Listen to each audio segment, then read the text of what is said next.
Hey out there in YouTube land. Welcome to Fenor Builds Things.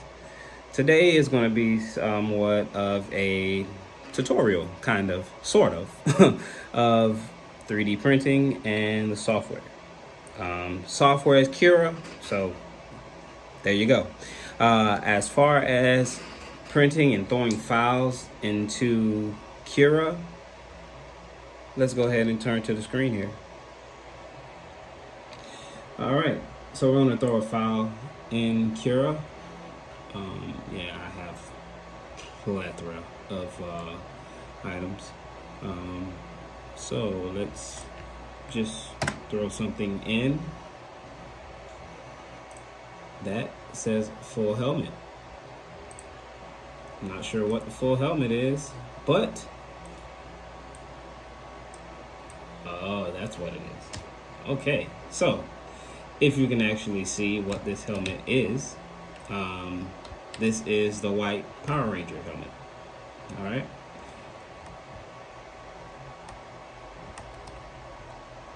So next step that I would do, I would actually go into my mesh type, leave it as a normal model, and I would select generate support. Generate support, what it's going to do is going to put supports where it's needed. Actually, I'm going to actually flip this so you guys can have a better view of what it's going to be. So let me just go ahead and cancel that, and I'm going to flip this so you can have a better view. Now, what I actually can do with this, let's see, let's flip this all the way over, and there you go. Now you see everywhere that's red is where the support is needed.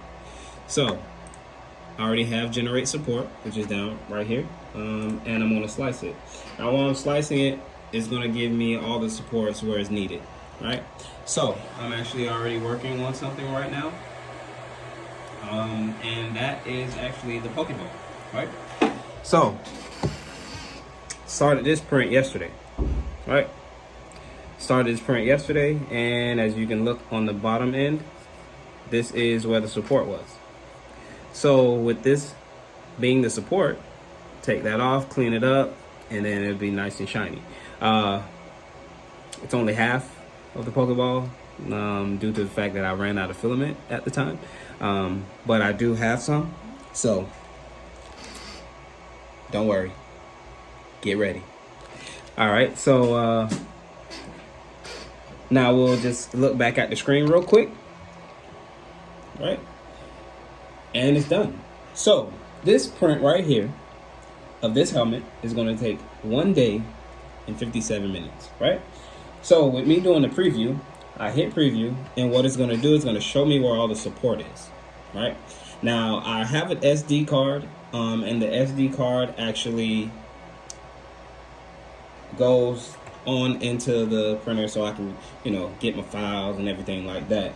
All right, so now you see where all the support is.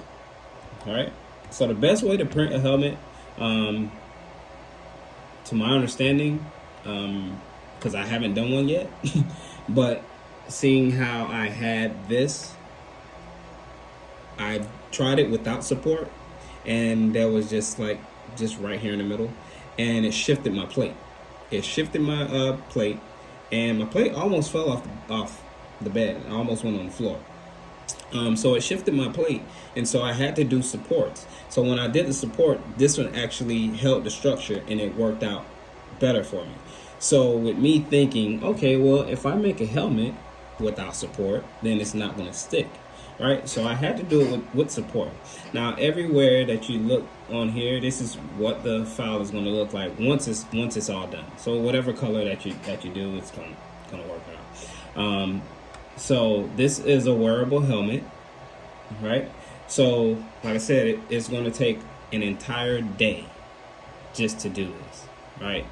So just make sure that you have time, or whatever you're doing. What I would usually do with me personally, because I do have a job, so what I would do, I would actually start my print earlier in the day, or before I go to bed. And what I would do is by the time I come home, my print either is going to still be printing or it'll be done, depending on how long it actually takes. But yeah, so what I would do here, then I would save this. As you see, I have a couple of other things in here also. So what I would do, I would save this. I save it. Then what I do, I take that SD card, I take it, throw it on my Voxelab here. And when I throw it on my Voxelab, then that's where everything starts to print. All right.